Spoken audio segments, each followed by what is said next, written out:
Given Theresa May's insistence Chequers isn't dead and the current parliamentary arithmetic, do you think the likelihood of a people's vote is now dramatically increased? Richard Tice. I thought we'd probably start with something like that. Look, the reality is, I think that nobody except the Cabinet and those in number 10 like Chequers. I think it is essentially, it's dying. It's just a question of how long it is to put it out of its misery.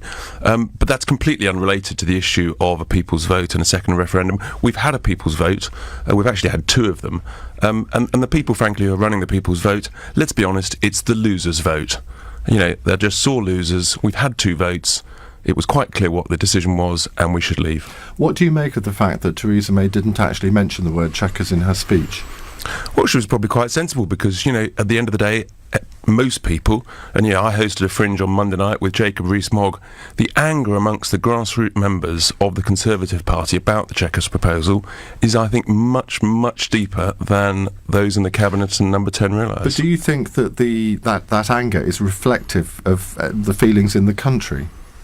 Yes, I do, actually. You know, we've been hosting rallies in Bolton, in Birmingham. We've got another 4 over the next month, up and down the country, over 1,000 people. And people, cross-party or no party, the anger is really substantial because people realise that basically the Chequers proposal is not leaving. It's Brexit in name only.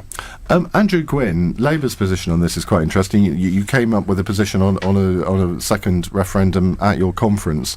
But what are your constituents telling you? Your constituency is in the northwest. It is. Remind us where. Yeah, it's in Greater Manchester, so it's partly in Tameside, which voted to leave, and partly in Stockport, which voted to remain.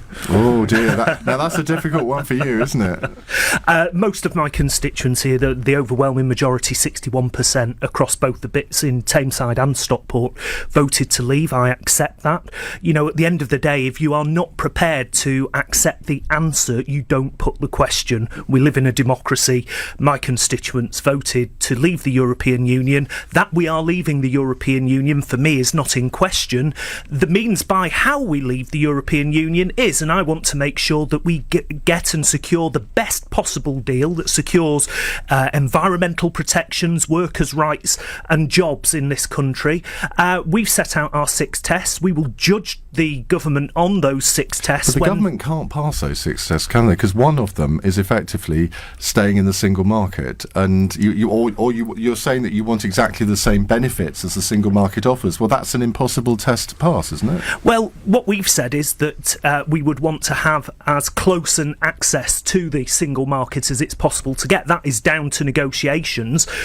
We think that we would be in a better position to negotiate that because we've already explained to the European Union that we would have some form of UK-EU customs union, and that, I think, shows some goodwill on the part of the Labour Party to get beyond some of the wrangling that the government has got itself messed up in. Emily Thornberry and others have already made clear that you will vote against whatever deal Theresa May does, even if it's a good one. I mean, that's nonsensical, isn't it? Well, no, we've set out 6 tests. If they do not pass those 6 tests, then we have said we campaign for a meaningful vote, Ian. We will use that meaningful vote in Parliament to hold this government to account. So you're kind of disagreeing with Emily Thornberry then, because she was quite categorical that Labour would vote against the deal, whatever it is. Jeremy Corbyn, just last week in Liverpool, in his leader's speech, made it quite clear: come back with a deal that matches Labour's 6 tests and we'll support you. OK. Brandon Lewis, you've adopted Labour's policy, basically, on this, haven't you? That Chequers is essentially adopting what Labour's said all along. No, I don't think that's correct, actually. I disagree with you on that, Ian. I'm still struggling to work out what Labour's policy is. I mean, we heard Keir Starmer, Jeremy Corbyn. There seems to be a whole different range of choices there, depending on the mood. A bit like your party. No, we've been clear from the beginning. And going back to the question about a second referendum, is where I absolutely agree with Richard, and to an extent we've got a unanimous agreement, because I think Andrew made the point as well. There should not be a question of a second vote. There has been a vote. There was a clear decision in that, and I think it's important for democracy that we respect that. And I'm going to ask you the same question that got Theresa May into so much trouble last year. If there was a Brexit referendum tomorrow, what way would you vote? Because you voted Remain originally, didn't you? Yeah, I did. You're in a very, very Eurosceptic constituency. I am. I think I'm the 5th highest Leave vote in the country, and I think you asked me this a few months ago, and my answer's the same now as it was then. If somehow the Labour Party or the People's Vote managed to get another referendum, I would vote to leave. It shows you how much I forget that I've already asked the question, doesn't it? There we go. But I think there's an important thing to think about why. And I think for me, absolutely, the first point of it is I'm a Democrat, and there was a vote, and I think we should be respecting that vote. I don't think there's a need for a second vote. I think it'd be horrendously damaging for democracy that we're even having the conversation about there being a second vote. I think is quite scary. I think the job of government is not to be having that debate.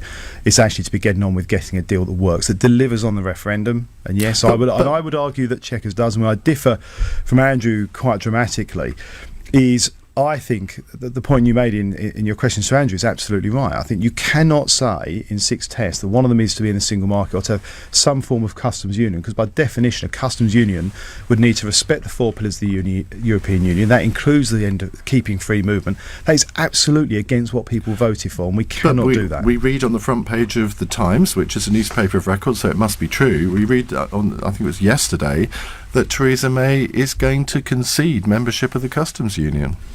Well, I think it's always interesting to read things in newspapers. We read things every day. Sometimes stories in newspapers are not necessarily entirely proven accurate in due course. No, Theresa May's been absolutely clear. We as a government have been very clear. We are leaving the European Union. We are leaving the customs union. We're not going to be part of a single market. What we want to do is agree a really fulsome free trade agreement with a huge trading bloc in it with our partners in the EU, and to be able to form trade agreements around the world as well. Afua Hirsch, are you going to keep up the unity here? I suspect, having had these discussions with you on CNN Talk several times, that you're not. Do you know, I actually find myself more in agreement with some of the others around this table than I thought I would. I, as you know, voted Remain, and I don't want to leave the European Union, but I also respect the fact we've had a referendum. And the problem I have with the second referendum, I don't think it's damaging to have the conversation about the second referendum. And I think the reason that it's a justified debate is because I think that there was misleading evidence put forward on both sides about what it would mean to leave, and because people weren't consulted about the way we would leave and what kind of situation we would leave into, and I think that really matters. However, do you think in the Scottish referendum in 2014 that anyone was consulted on what leaving the United Kingdom would mean? I think that's different. You know, I think if it had also been on the table as to whether an independent Scotland would be in the EU, it would have been a very different conversation. And I think it's because Scottish people had security in their membership of the EU that they even felt able to have separating from the rest of the United Kingdom as a viable option. There's lots of evidence from separatist movements around the world that actually being part of a greater regional integrated organisation supports breaking away into smaller states. But on the point of a second referendum, I would say that what I need to see to believe a second referendum could have any justification is people who voted leave changing their minds. And what makes me uncomfortable about the current second referendum conversation is it's mainly Remainers. You know, I know we would like another referendum because we hope for a different outcome, but that is really problematic and I think undermines our democratic process. So if people who voted leave, parroting Theresa May. If people who voted leave are changing their minds, are worried about no deal, or are worried about Chequers, or whatever it is they're worried about, and there are lots of reasons to be worried, and they would like another referendum, then I think that's a very sensible conversation to have. Okay, let's go back to our caller. Chris in Trowbridge, what do you make of what you've heard? Certainly the first 3 speakers, I mean, to me that's typical muddled Brexit fantasy talk. I mean, if we look at the actual situation that we're currently in, there's no Labour will vote against any deal because it could never meet the tests. There's no majority for Chequers from either side. The ERG would never allow Norway. The Norway EEA option, there's no majority for Canada plus or Super Canada or whatever you want to call that now, particularly with the Northern Ireland issue. The prospect of having no withdrawal agreement and crashing out into WTO rules is so catastrophic that nobody's going to vote for that because, you know, we're going to be leaving all the agreements that we have via the EU. They'll cease to exist. And the only really democratic way out of this is a people's vote.